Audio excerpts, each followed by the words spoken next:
Breakfast with all the stories you didn't know from the night before. So whether it's serious news, entertainment, or your own views from all over our great nation, we're here to kick off your day with a smile. And the national media should be reflecting and reporting what's happening here. You will notice the northwestern accents. Whether you're with us on TV, radio, or online, every morning, it's breakfast from 6 a.m. Hope you can join us. Join us for Ministry of Defence, the comedy panel show that's just like the news, in that the left fights the right and it doesn't really seem to matter who wins. We cover the big stories. It was in fact a troop of baboons and not angry vegans. I like that. And the really important stories. Fat naked cow gets stuck in swimming pool. It's a headline in a lot of local newspapers. Yeah. We're on the same team, Nick. Yeah, but I'm just helping you. Join us for Ministry of Defence, Saturday nights, 8 o'clock on GB News. I'm Dan Wootton. Join me Monday to Thursday from 9 to 11 for the feistiest and most fun news debate on TV, where free speech reigns. I'll bring you a sharp take on the day's biggest stories, bombshell newsmaker interviews, and A-list guests. And I guarantee you, no spin, no bias, no... That's Dan Wootton Tonight, Monday to Thursdays from 9 on GB News.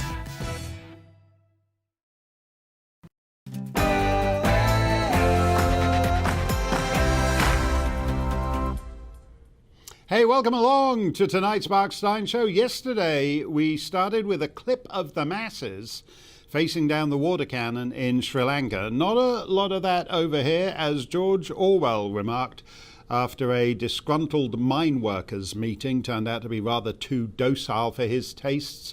There is no turbulence left in England. But there is in Italy. Do you believe in following the science? Follow the science. Must follow the science. Well, here's an Italian mob following the science all the way down the street in pursuit of Signor Roberto Speranza, Italy's Minister of Health. Assassino!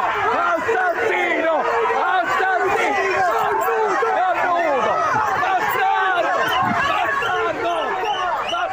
There we go. Oh, yeah, and he's getting away there. What was that they were shouting? Bastardo? Bastardo? Let me see if I can find my Italian-English dictionary around here. Look at that, yeah? That's the Italian Minister of Health getting a good workout from the mob pursuing him down the street while the Carabinieri have jumped in to end the fun there. Yeah, terrific stuff. Just in case your Italian's a little rusty and you're wondering what bastardo means, well, apparently it's Italian for "I say, you blighter." They were also yelling "Vergognati tu assassino, sei una murder," which means shame on you, you murderer. You are excrement. We'll be following the science in less turbulent fashion tonight, although we may cry bastardo from time to time. But what actually is the science on the monkeypox, on the vaccines, and what is the rational appraisal on this Jubilee Eve of our entire system of government? Plus, the most vital part of the show, all the more important when we live in the constant swirl of a blizzard of lies, your comments and questions. Give it your best. Be a right bastardo if you wish. We can take it. But do send your thoughts along by email to gbviews@gbnews.uk, or you can Twitter me at gbnews. But first, as ever, the news with Polly Middlehurst.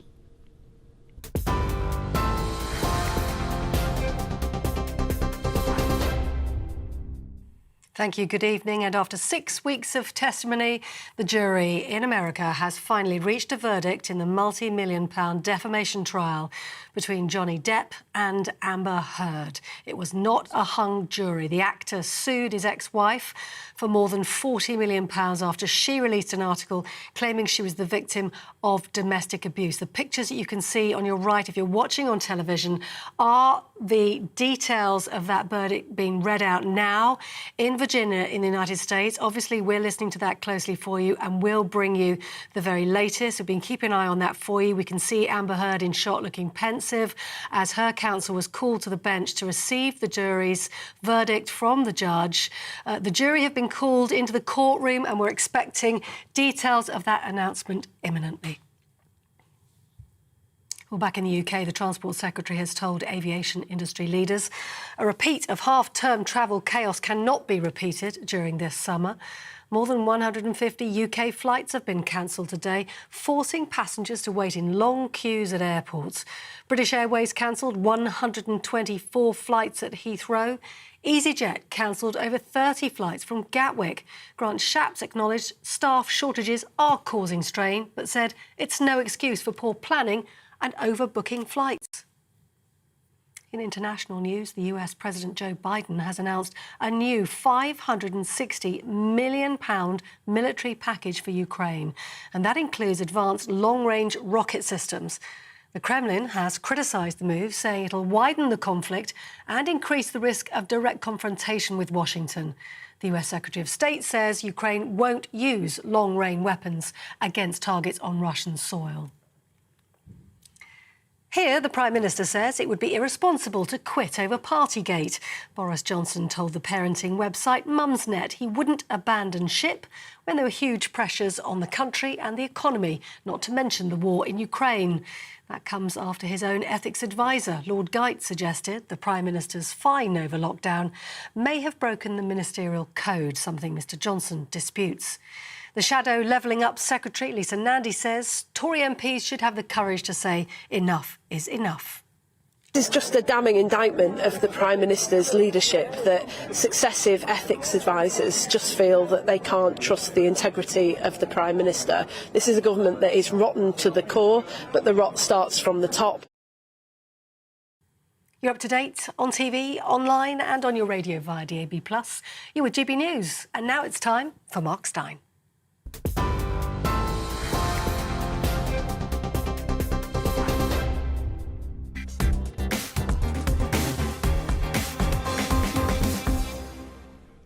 Thank you, Polly. I feel about that Johnny Depp Amber Heard thing the way Henry Kissinger felt about the Iran-Iraq war. It's a shame they can't both lose, but it's a legal system, so it won't be that verdict, and we'll wait and see what it is.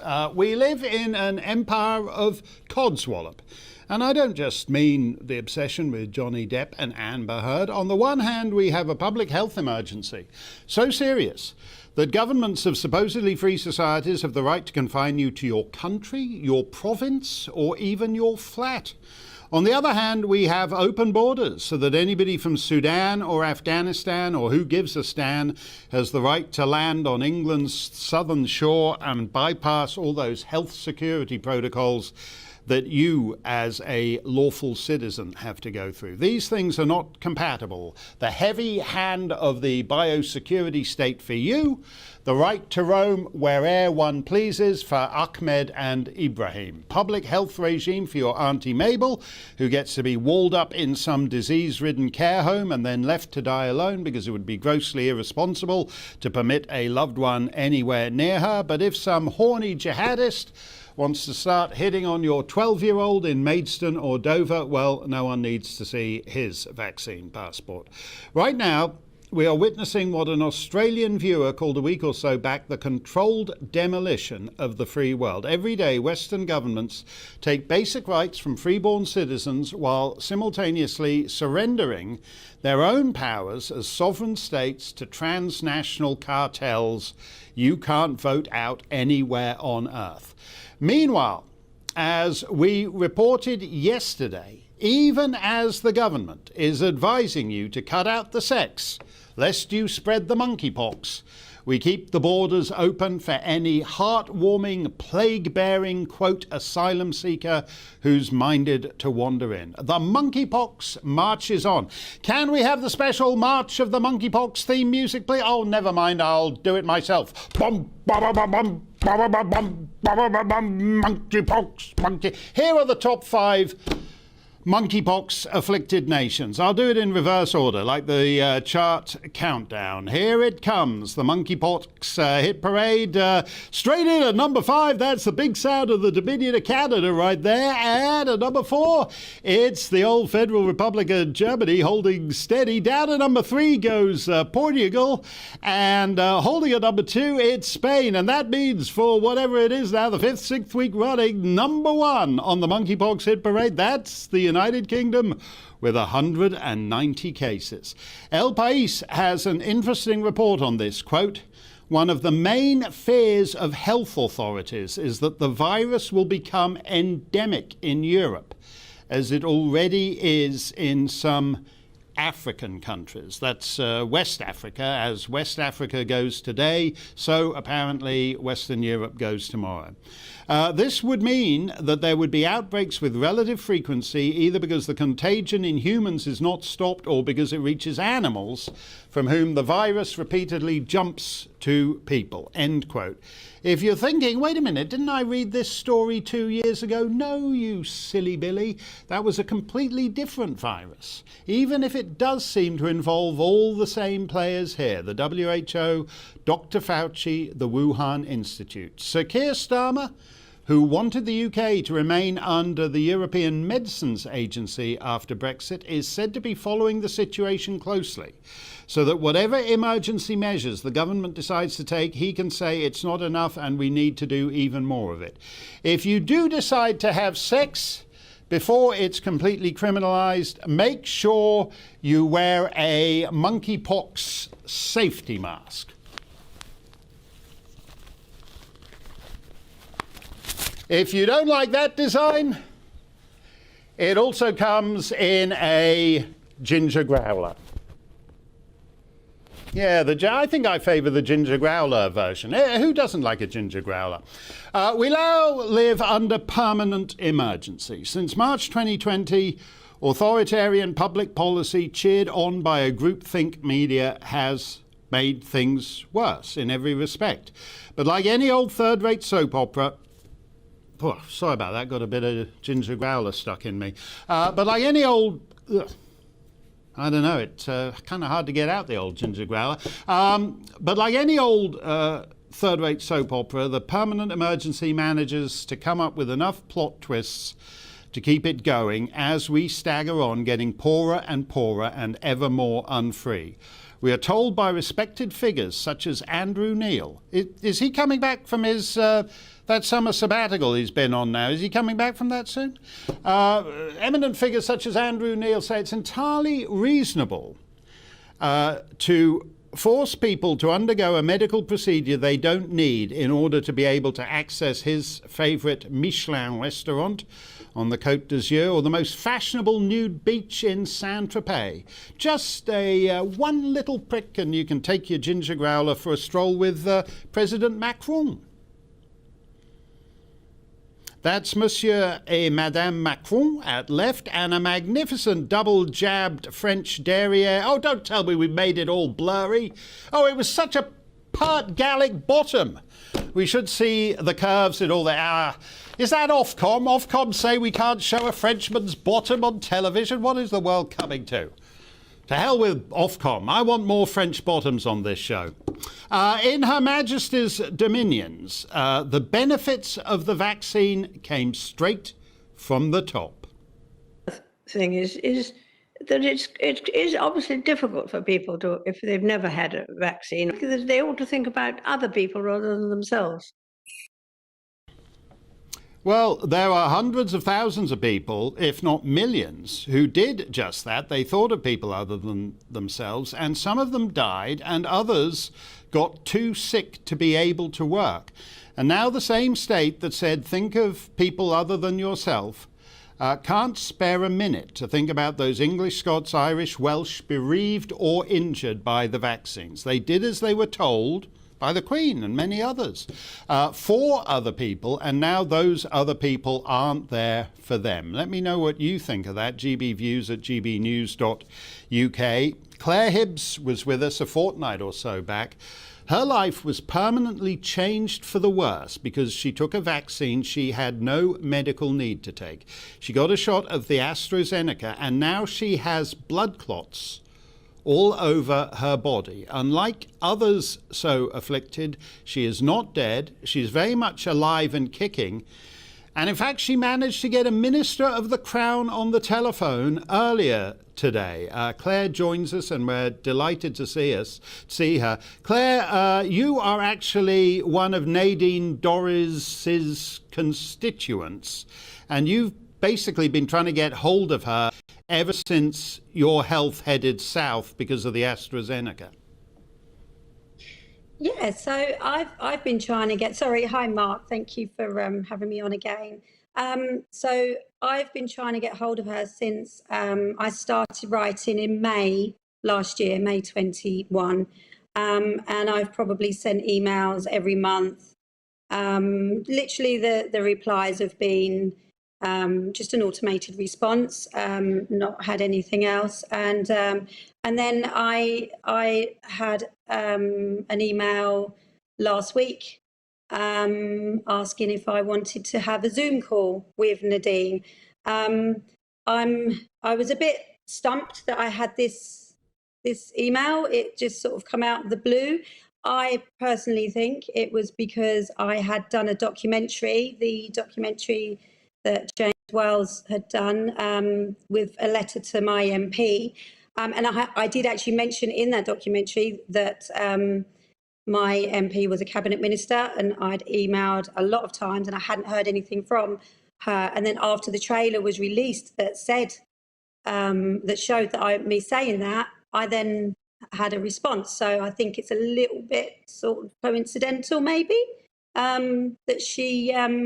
that the office contacted me. But funny enough, they was having an IT issue. And in the end, we couldn't have a Zoom call, so we couldn't look each other in the eyes. And it was a telephone call in the end, which obviously can be easily ended. But yeah, it was a short telephone call. Did she seem up to speed on the issue? Did she know that you and you're her constituent? Did she know that her constituents and many other people are not getting any assistance from the government on this? No. To answer is no. She wasn't up to date with what's happening. She wasn't up to date with the VDPS, the Vaccine Damage Payment Scheme. She was aware of it, but she wasn't aware that the amount of people that have applied. She wasn't aware that you had to be 60% disabled to qualify. She didn't really know an awful lot about it, and most importantly, she actually commented saying that obviously the Vaccine Damage Payment Scheme was rolled out in quite an emergency along with the vaccines, not realising that the Vaccine Damage Payment Scheme has actually been going since 1979. And now, right now, she's in the cabinet as Secretary of State for whatever stupid department, Minister for Digital Culture, Sport and Fluffy Pink Unicorns, or whatever the stupid department is called. But until 6 months ago, she was a Minister of State in the Ministry of Health. So it seems odd to me that for like the first 9 months of the vaccine injuries, that she appears not to have been entirely aware of them, even though she's the relevant government minister. Yeah, absolutely, and it was quite an eye-opening conversation, especially seeing as though the amount of times I've emailed and the context of my emails as well, which have in depth explained my situation and the situation of all the other injured and bereaved. I assumed she would be well aware of the issues, the problems, not just because of my emails, but because of who she is and what she's been, and in her position that she was before. And also the amount that she is tagged on Twitter and social media it was almost as if she wasn't aware of this issue, which I find shocking. She even asked me about Sir Christopher Chope's bill to obviously have the vaccine damage payment scheme reformed. She said she wasn't aware of that. So I asked her what is happening with his bill. Obviously, a second reading was due on the 6th of May. That got, postponed, stopped because of the 6th of May. It turned out that that was their holiday period, if you want to call it, their time away. So after that, I asked her if it was going to be read again, because it had gone into a ballot. So when was the second reading going to be read? And she confirmed that that's the end of that because of a ballot, the ones that are picked will get their second readings read, their private members bill, but anybody that wasn't picked, end. That's it, it's gone. So all of that hard work Sir Christopher Chope's been doing is now ended. So she's, and it was almost like, that's it, sorry, end of. But in all fairness, she did say she will speak to Maria Caulfield and get back to me. But that's it. So basically, in terms of concrete proposals for what Her Majesty's government can do for you, the answer is zero, zip, nothing, nada. That's her plan for you. That's pretty much. Her words were, I'm stumped. Really? It's all very well for her. She's a health minister. She's a health minister who appears to be in the best of health, who's now moved on to better things and has left the health department behind without knowing anything about this. You've got a petition out there. And you need to get 100 under this system. You need to get 100,000 signatures, and it can be debated in Parliament. And I think you're whatever it is, 10,000 shy. So you need to get a couple of thousand signatures every day over this Jubilee weekend. Where can people go to see the petition? So we're our group, which is vaccine. You've mentioned it a few times before. It's Vaccine Induced Bereaved UK. So it's vibuk.co.uk. That's our website.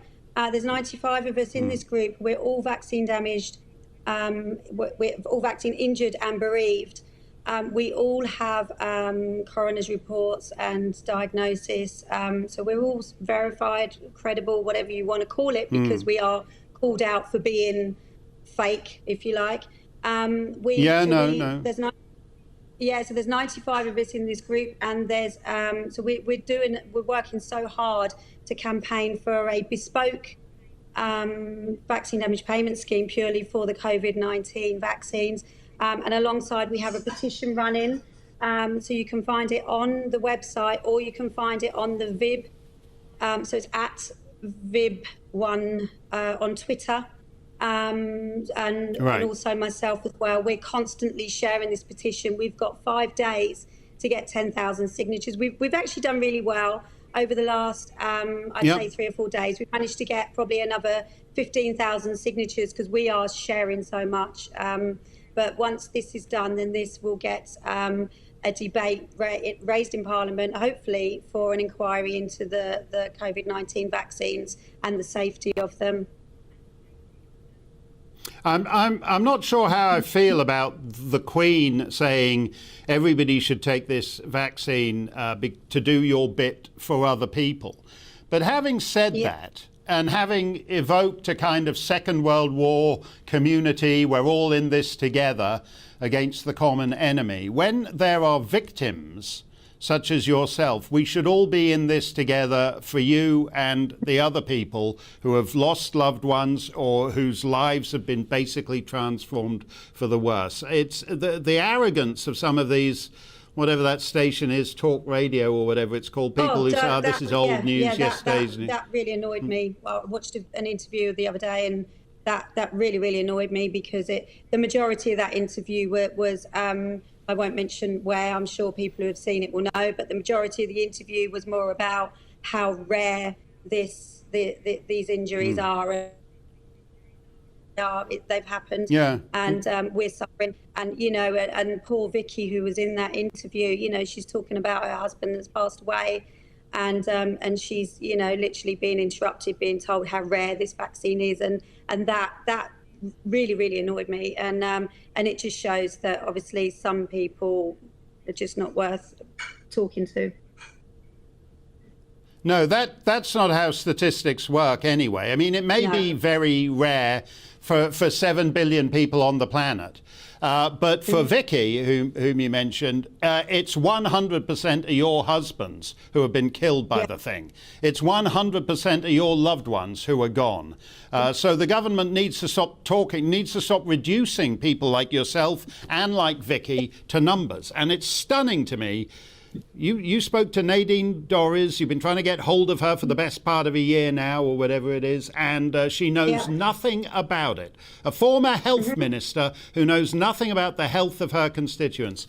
Thank you very much for talking to us, Claire. Let us know if you hear from the Secretary of State again, because we'd certainly like to stay up to date on that, Claire. Take care of yourself. You and the other vaccine clobbered shouldn't be having to fight this fight alone. It's disgraceful. As we mentioned the other day, Christopher Chope, a lonely backbencher trying to get some help for Claire, as you just heard Claire talking about, trying to get some help for her and for thousands upon thousands of vaccine victims, was reported by the Daily Mirror as having been, quote, slapped down by someone called Sian Jones, who is the chair of the UK Statistics Authority. I don't know who Sian Jones is. She spells Sian without a circumflex, which is very unusual among Welsh ladies, in my experience. We asked her on the show, and she gave us the bum's rush. She seems to be the sort of person who gets to sit on Quango boards. No doubt she'll be a baroness in a year or two, and we won't have to worry about whether she spells Sian with a circumflex. But I thought her alleged slapdown very unimpressive and rather unbecoming, so I thought we'd see what a real statistician makes of it. Jamie Jenkins is our statistics whiz, formerly with the Office for National Statistics. Jamie, when you took down me on Twitter a couple of weeks back, whatever it was now, you actually used statistics. You used, you know, rates per 100,000 and all those kinds of getting into the weeds of the numbers that airheads like me can't wrap our heads around. The thing about this letter from Sian Jones, you know, the great head honcho of British numbers, as the Daily Mirror reported her, is she didn't actually use any statistics to slap down Sir Christopher Chope. No, evening, Mark. And I'd probably say she probably didn't even write the letter herself. It would have been one of the members of staff from the UK Stats Authority would have written it and then put her kind of name and signature on it. So, yeah, I've looked into this one, Mark. So let me just explain to the viewers what the UK Stats Authority is. So it's kind of the statistics watchdog that oversees and looks at the production of all kind of official statistics across the UK system. So that'll be from stats that I used to produce when I was at the ONS, or other government departments that produce figures as well. And what they do, I think, and I looked at the letter, it was a strange letter, I thought, Mark, because it was actually in response to a complaint that was made to the UK Stats Authority by an MP from Christopher Chope's comments in the kind of in the House. And so the letter was quite strange because it said that there were no official statistics. So I think what Christopher Chope was saying is that there was around up to 10, and he said he used the word may, I should probably point out as well, Mark. He didn't say there was actually, he said they used the word may, and there may be around 10,000 people who've had serious injuries, and in some cases, I think something, paraphrasing him, death as well. So he wasn't claiming there were 10,000 deaths in his statement. He was just saying that some of these injuries have led to deaths. And it was a strange kind of letter back because it kind of pointed out to say that there were no official statistics around that backed up any of these things. Now, the reason there's no official statistics, Mark, on this is because official statistics are those produced by government, and the government aren't collecting or looking into, as you've been covering on the show quite a bit now, the number of people who are vaccine injured. And I think in the same letter as well, they put a link to the ONS stats, which looks at death certificates and how many deaths have been caused by the vaccine. And I think she quoted at the time, I think a number of around 27 from the latest read. That's gone up to 33. But we know, Mark, that there's been at least 70 deaths from coroners that's been used across the media. Even the BBC, who've been talking about this issue now in a prominent show on the weekend, trying to look for compensation for vaccine injuries. You've obviously kicked something off there with the BBC kind of jumping on the bandwagon there.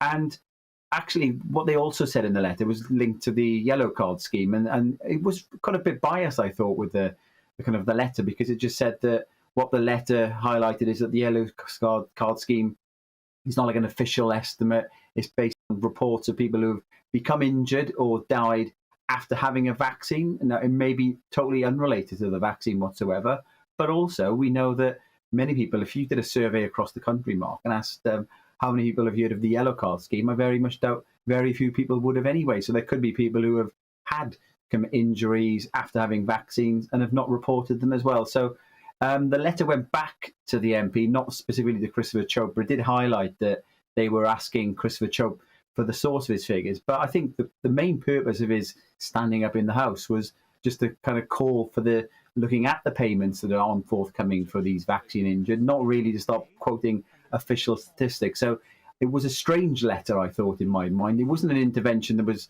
kind of prompted specifically from the UK Statistics Authority. It was because they were asked to look at it, because they were asked from another MP. But it was a very strange response, I thought, Mark. Well, the government's position on this yellow card thing is generally that only fines 10% of the people who've been injured. So, in other words, if 10,000 people report they've got a bad hernia, that means, per the yellow card system, that there's 100,000 people who've got a bad hernia. But they say here, oh, but no, that doesn't apply to vaccine injuries, because there's been so much publicity around vaccine injuries that we wouldn't expect that normal number to apply. Now, there's a politicized aspect to this. They can tell us how many people died of COVID yesterday, but they choose not to find out how many people died from the vaccine.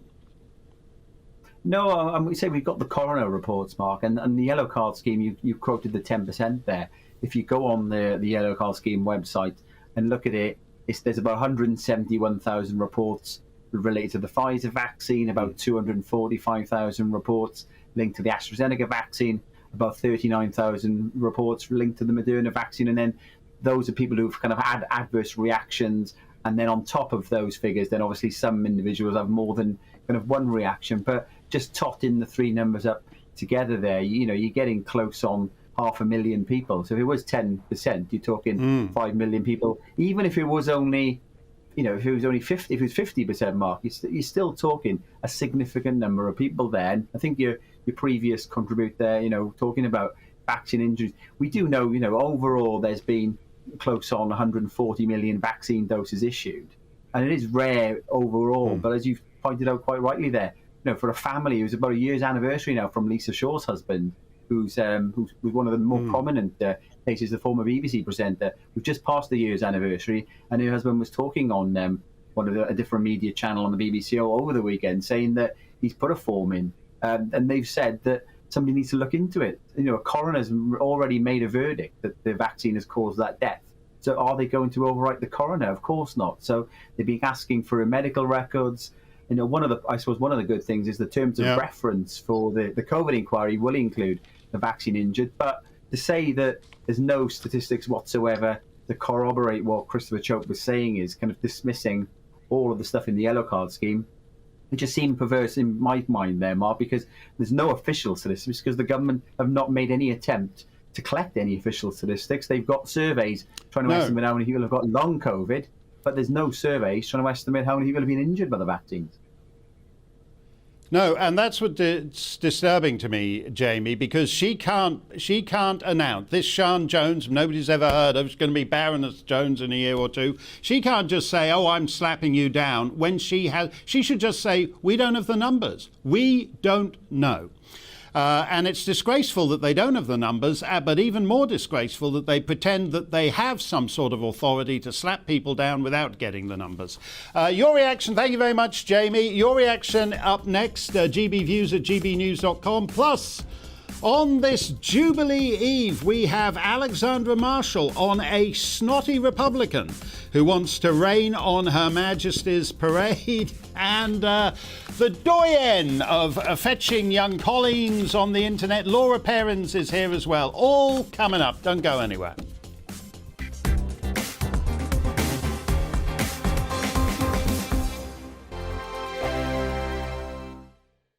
We are GB News. We're right across this great nation. On TV. On radio. On digital. Absolutely everywhere. We don't talk down to you. We embrace all voices.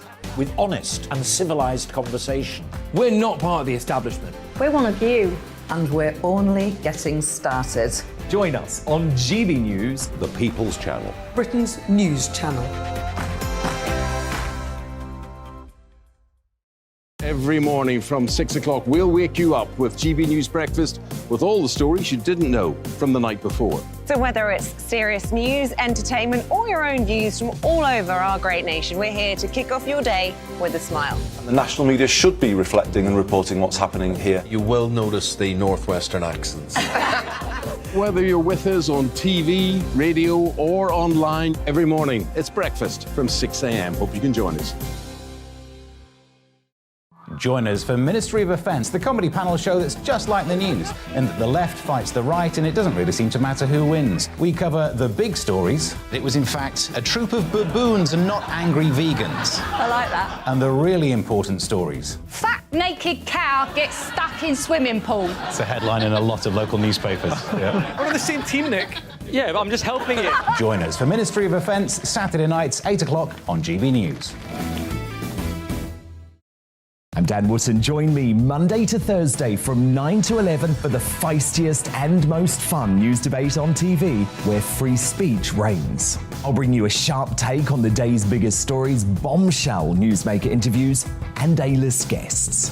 And I guarantee you, no spin, no bias, no censorship, and no reason to go to bed. That's Dan Wootton tonight, Monday to Thursdays from 9 on GB News.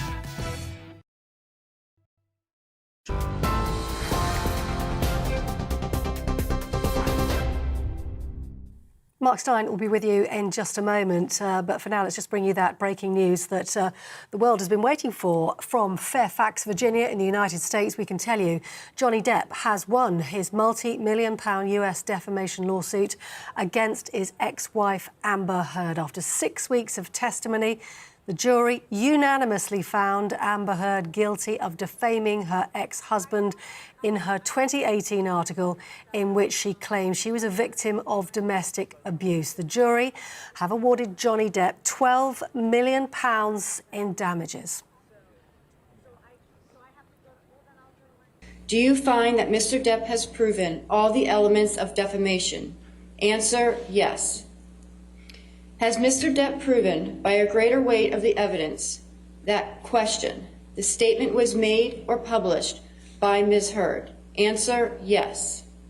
Question, the statement was about Mr. Depp? Answer, yes. Question, the statement was false? Answer, yes. Question, the statement has a defamatory implication about Mr. Depp? Answer, yes. Question, the defamatory implication was designed and intended by Ms. Heard? Answer, yes. Question, due to circumstances surrounding the publication of the statement, it conveyed a defamatory implication to someone who saw it other than Mr. Depp? Answer, yes. Do you find that Mr. Depp has proven by clear and convincing evidence that Ms. Heard acted with actual malice? Answer, yes. Well, that was the verdict that we heard just a short time ago from the courthouse in Fairfax, Virginia. You saw, if you're watching on television, Amber Heard, sombre face there, listening to that verdict as it was read out. We understand Johnny Depp in the UK watching that on television, unable to appear in court in person. Just to recap for you, $10 million in compensatory damages for him, $5 million in punitive damages. That's £12 million in total. The jury ruling in favour of Johnny Depp in his libel lawsuit against Amber Heard, of course, his ex-wife, vindicating his stance that Heard fabricated claims she was abused by Depp during their marriage. More detail on that when we get it. Now back to Mark Steyn.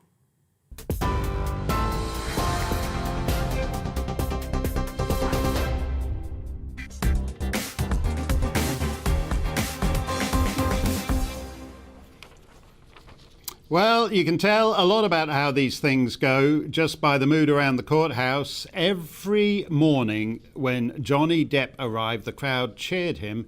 And every morning when Amber Heard arrived, the crowd booed her. It can be as simple as that sometimes. Your reaction so far? Impending monkeypox lockdown, no sex for you if you're in the monkeypox way of doing things. Denise isn't looking forward to the monkeypox lockdown. She says they can try, but I only have 2 words to say. Bog off.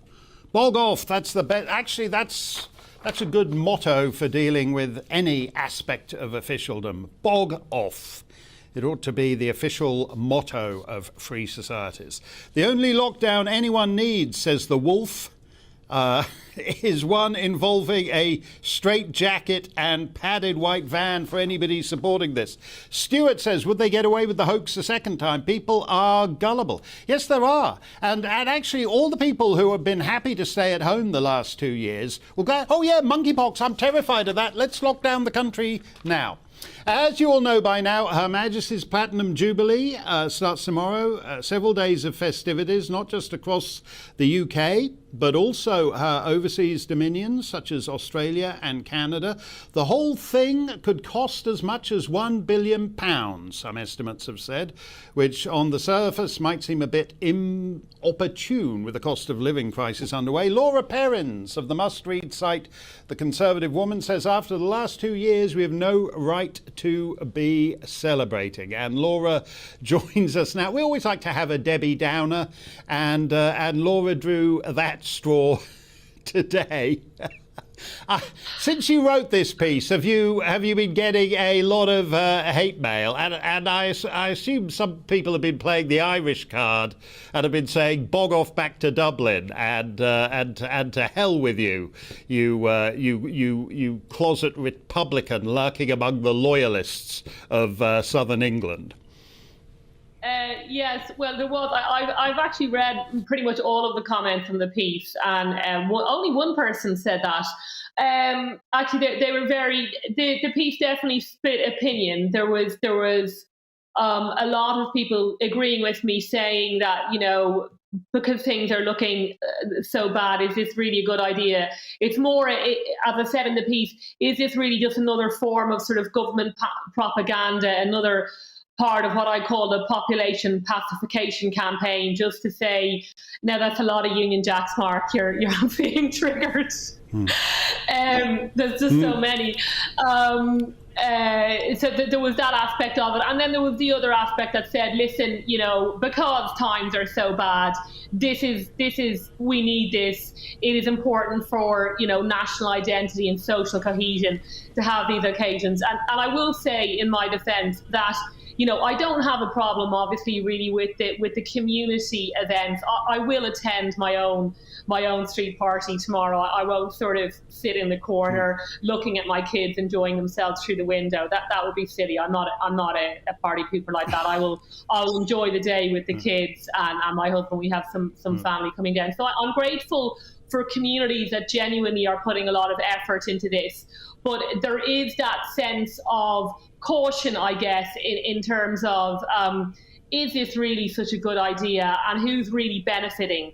Is it just the government who've made such a hash of things? Is it solely, you know, to celebrate and acknowledge the Queen has given a huge amount, her entire life in service to this country? Then that's different. Well, I take your point. I mean, the country's kaput and it's made disastrous decisions.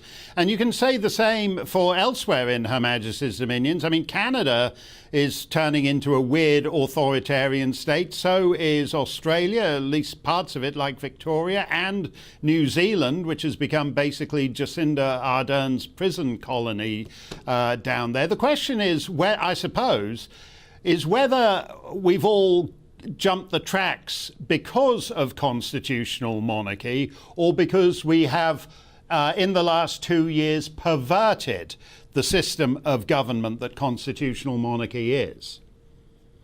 Well, that sounds like an essay question that I might have to. You've taken me back to my university days, Mark, with that question. Look, I think actually when you showed the clip of the Queen at the beginning, again saying, that it's sort of your duty to take this vaccine, you reminded me of how annoyed I was with that comment. And I think Peter Hitchens said last night that at times she has been unduly political. I mean, her entire role is to be apolitical, but now and again, I think she has wandered into that territory, although I suspect it's obviously, as usual, people behind her. I would love, for instance, this weekend to hear her issue a statement saying that what's happening to her subjects in Canada, namely that they are unable to travel, I believe, either internally or externally, even on a train, unless they have a vaccine, as utterly disgraceful. That would be something I would look forward to seeing this weekend. Of course, it would never happen. And what I did have huge sympathy for her in what they did to Her Majesty on the death of her husband and making her sit away from her family at his funeral. I just thought that was so grotesque. It was a classic piece of COVID propaganda. And now that we know that, in fact, as she was made to do this, and as usual, no doubt she felt it was utterly part of her duty, and I've no doubt never even complained about it. We know that they were partying like it was 1999 in Downing Street. In fact, I think it was specifically reported that they were drinking on the eve of his funeral. So it certainly shows the difference in behaviour and how dignified Her Majesty is compared to the rats that we have in Downing Street.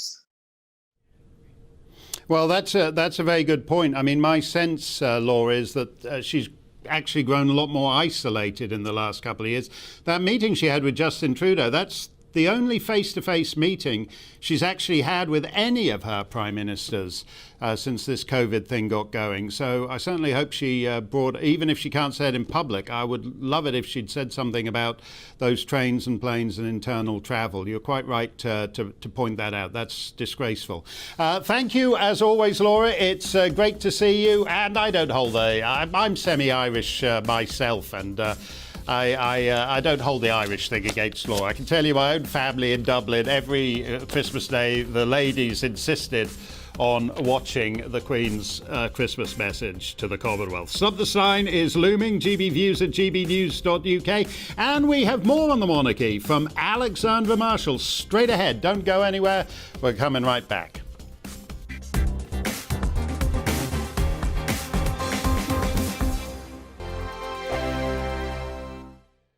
We are GB News. We're right across this great nation. On TV, on radio, on digital. Absolutely everywhere. We don't talk down to you. We embrace all voices. With honest and civilised conversation. We're not part of the establishment. We're one of you. And we're only getting started. Join us on GB News, the People's Channel. Britain's news channel. Every morning from 6 o'clock, we'll wake you up with GB News Breakfast with all the stories you didn't know from the night before. So whether it's serious news, entertainment, or your own views from all over our great nation, we're here to kick off your day with a smile. And the national media should be reflecting and reporting what's happening here. You will notice the northwestern accents. Whether you're with us on TV, radio, or online every morning, it's breakfast from 6 a.m. Hope you can join us. Join us for Ministry of Offence, the comedy panel show that's just like the news, in that the left fights the right and it doesn't really seem to matter who wins. We cover the big stories. It was in fact a troop of baboons and not angry vegans. I like that. And the really important stories. Fat naked cow gets stuck in swimming pool. It's a headline in a lot of local newspapers. Yeah. We're on the same team, Nick. Yeah, but I'm just helping you. Join us for Ministry of Offence, Saturday nights, 8 o'clock on GB News. I'm Dan Wootton. Join me Monday to Thursday from 9 to 11 for the feistiest and most fun news debate on TV, where free speech reigns. I'll bring you a sharp take on the day's biggest stories, bombshell newsmaker interviews, and A-list guests. And I guarantee you, no spin, no bias, no censorship, and no reason to go to bed. That's Dan Wootton tonight, Monday to Thursdays from 9 on GB News.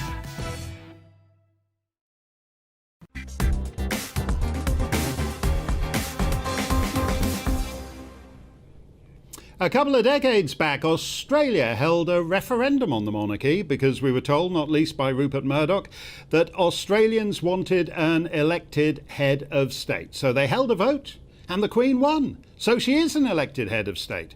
Her Majesty was already an elderly lady by then, and the less boorish Republicans conceded that the question was now more or less shelved until the end of her reign. But the new Australian PM, whose name escapes me, is extremely boorish and has decided to celebrate the Platinum Jubilee by appointing a so-called assistant minister for the Republic. He's a minister of the Crown, but he's a minister for the Republic. Alexandra Marshall joins us from the Specky down under. God almighty, Alexandra, I can't imagine. You know, I've sat next to Republicans at dinner in Australia, and they all say, OK, the cunning old Queen won that one, so we'll have to shelve it now until the next guy's in. What's up with this new republicanism? The timing of this announcement tells you everything you need to know about why we shouldn't have a republic, because clearly our politicians have no sense of grace or anything to do with how to run a country properly. They did not take the issue of republic to the campaign trail. They never mentioned it once, and had they mentioned a republic, they would have lost the election. So this is quite a strange way to open your ministry by swearing in someone for a ministry for a republic that doesn't exist.